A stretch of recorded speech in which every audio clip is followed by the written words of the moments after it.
Founder dependency is one of the main reasons that businesses up to 5 million, they stay in the same place and cannot grow further.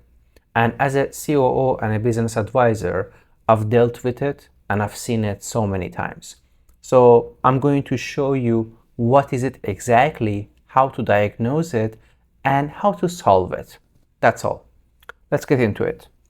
So founder dependency is basically, in a nutshell, is going to be when you wake up in the morning until late in the evening, you're answering your team members' messages and questions. Every decision comes to your desk. Everybody needs to check in with you for every little thing. If it's a problem from the client side, if there is some issues with the invoicing, if there are some issues with your partners, everybody on your team come to you. When you are really small and you have like 5 to 10 employees, that's normal, but still you can avoid that. You can build a structure around it. But when you get bigger, then your life becomes a living hell because you don't have any time to focus on partnerships. You don't have any time to grow the business, think strategically, think outside the box, and all the time you're just stressed. And we need to fix that. If you want to grow and if you want to get out of that death valley, which is $1 to $3 million normally, and most of companies get buried over there, we need to solve this problem. And this problem comes down to few reasons.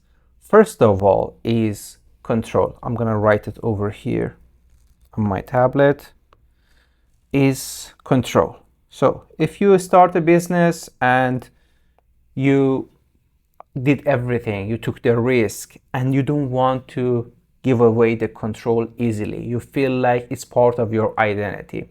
That's one of the main reasons. Another reason, you don't know how. So if you don't know how, actually that's good because it's easier to solve than the first one. The other thing that you're bad at this is that you don't know how to delegate. So if you don't want to, if control is not a problem for you, you might know how, but you're bad at delegating. You're a problem solver in your heart and you just want to take care of everything. But at some point you need to take care of your time and your health, your relationships as well. So for that reason is going to be delegation too. So these are the main reasons. So if you are the founder, if you have a small team, let's say 15, 20 or less or even more, you are here and everybody coming to you. And all of these departments and functions inside the business, they have employees as well. And these employees, all of them are coming to you too. So few things we need to change. And in my program, The Solver, I go through this with founders and business owners to solve these problems. The solution for that is to build a proper structure for the business. Let me explain to you how is it gonna work in a second. So, first of all, before we begin and before we build the structure, we need your 3 to 5 years vision for the business and company. So if we work together and say, wow, what should I do? I'm getting buried over here with everything that is happening. I tell you that to build your 3 years vision because I want to understand where you are right now and where you want to go. And building a vision should answer specific questions in the future. So what do you want to achieve? Where do you want to go? Like you are at 500,000 in annual revenue and you want to move to 3 to 5 million. So from 500K, you want to move to, let's be realistic, 3 million. So that's your path. And the important reason, why do you want to do this? Do you want to prove other people wrong? Is it something that you always wanted to achieve? Is there a vision behind? Is there an inspiration behind it as well behind this vision? So all of those things, we need to come up with a specific plan that can help you to realize and answer all of these questions.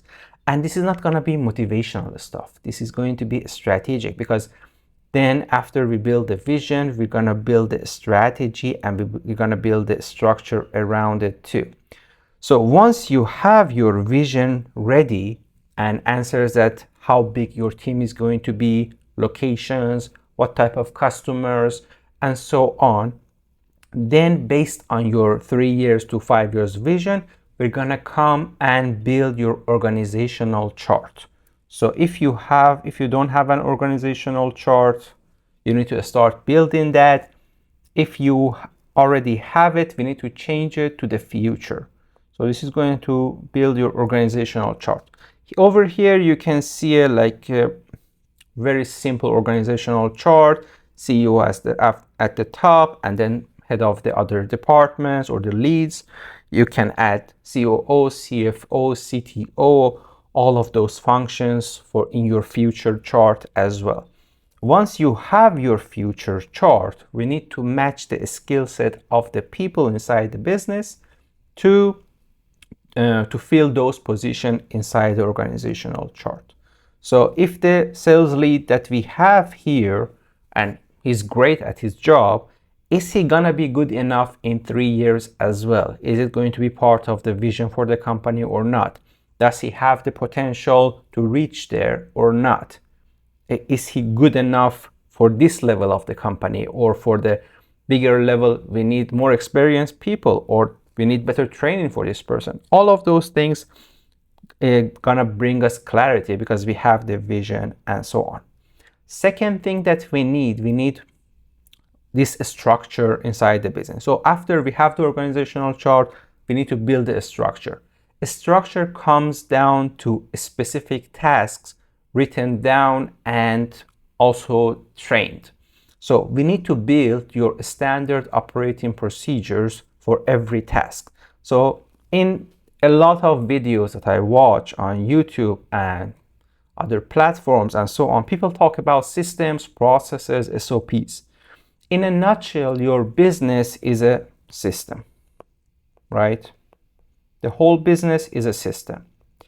This system is running based on certain processes. So you have process number 1, you have P2, you have P3. So these are your processes that are coming down to your sales, customer journey, operation, recruitment. All of these things are different processes and functions inside your business, and they can be mini systems too inside the business. And inside each process, you have multiple standard operating procedure or SOP. SOP is for a specific task. So if we are talking about SOPs, we are talking about being a specific task. For example, how does your sales team jump on a call, have a proper script, contact client to close a deal? That script is a SOP to function to train your employees, to your sales team, and so on. That is going to be one of the SOPs, and you can have multiple SOPs with specific functions. It shouldn't be that hard at all. Building a SOP is quite easy. Nowadays, I used to write SOPs and then edit them and then talk to different employees inside the company. But nowadays, you just pick up this phone and you open up ChatGPT, your Claude, you start talking to it and telling them what you want exactly, and tell them that you need the SOP for this specific function. You want to train your employees. You want to have a guide for this. So AI is going to build your SOP for you. You're going to edit it. You're going to have a chat with your team members. Is it exactly the way your guys are doing it, or should be changed? And then you create a YouTube video or like a video overall, Loom video or so on, add it to your SOP, and that's it. It's going to be a couple of pages because, to be honest, nobody reads these SOPs unless you just enforce it and make it part of your ecosystem and processes. So people, in order to learn the job and function properly, they need to study these SOPs. That's one of the things that we need to do. So once you have your SOPs for specific functions, you train people, you enforce everything, and going through that, we need to build something that is really hard for this type of problem, which is delegation part. Delegation is really hard for people, for founders who are the bottleneck inside the business. So how can we delegate tasks? You want people to be accountable for their action, because lack of delegation means that there are some trust issues. Maybe you don't want to give away control. Maybe you don't trust your employees to do the job as good as you. All of those things. But if you consider the fact that if this person or this person can do 70% of the job properly after training and so on, still you save a lot of time. And if you train them further, these people can reach 90%, 100%, or even get the job done better than you after a while. So it's a matter of time. What you want to do with the delegation is this one. You need to train them based on the SOPs that we created. You want accountability. Okay, so that's accountability. And with the accountability, here's comes something that you don't want to give away. And it's very important. Authority. Authority to make decisions. Authority to make decisions. So instead of coming to you, boss, I need permission for this. Boss, I need permission for that. What should I do with this client? What should I do with that product? We found a bug in the system. Something went wrong with one of our partners. Instead of all of that, you clarify a level of authority that you can give away. So you can put in your SOP that there are different levels, 2, 3, 4, 5 levels of authority. And based on the position, you give this authority to your sales lead, to your operations lead, to your marketing lead. And if it's, for example, the problem is level 4 or level 3, then they need to come to you. Level 3 is going to be critical issues. Something is like one of your clients, for example, they faced a major issue inside the business, and this client is giving you more than 50% of your revenue, which is a mistake. I'm going to talk about it in another video. But this level, you don't want to lose this type of client right now, because the cash flow is going to be really tight. So these type of issues come to you, so you can jump on a call, negotiate, and figure things out with the client if you're small. If your team can handle this level as well, perfect, because we want to move you out of it. So going back to that, delegation comes with training, slowly training your team, having an accountability system so you can check in weekly what's going on and keep me in the loop, and also give them authority. Because if you don't give them authority, it's basically a punishment. You're going to create a toxic environment inside your business, and it's not going to work out. So authority goes hands in hand with accountability. So if you manage to delegate everything, something beautiful is going to happen. One day you decide, okay, I want to sell the business. Your job is going to be very easier compared to someone who is their business is dependent on them. Because founder-led businesses, and if the business is dependent on the founder, they cannot sell the business with the really good multiplier. If the business is dependent on you, dependent on industry, so you might be able to sell the business for, let's say, 2 to 3x multiplier based on the EBITDA and so on. But if your system, you have a proper system, you have proper structure, you are semi-absentee or absentee inside the business, and the business is not dependent on you, all the relationships and clients are not specifically dependent on the founder, then your multiplier can increase.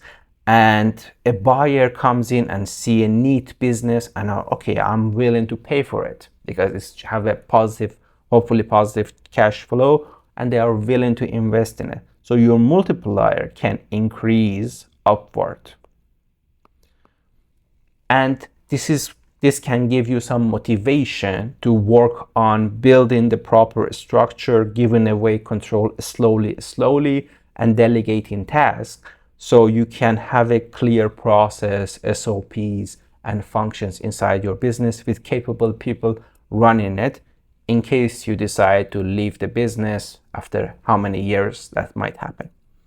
Hope this video was useful to you. If you want to learn more about my solver program, then you can watch this video right over here. And if you have any questions, please comment them down below.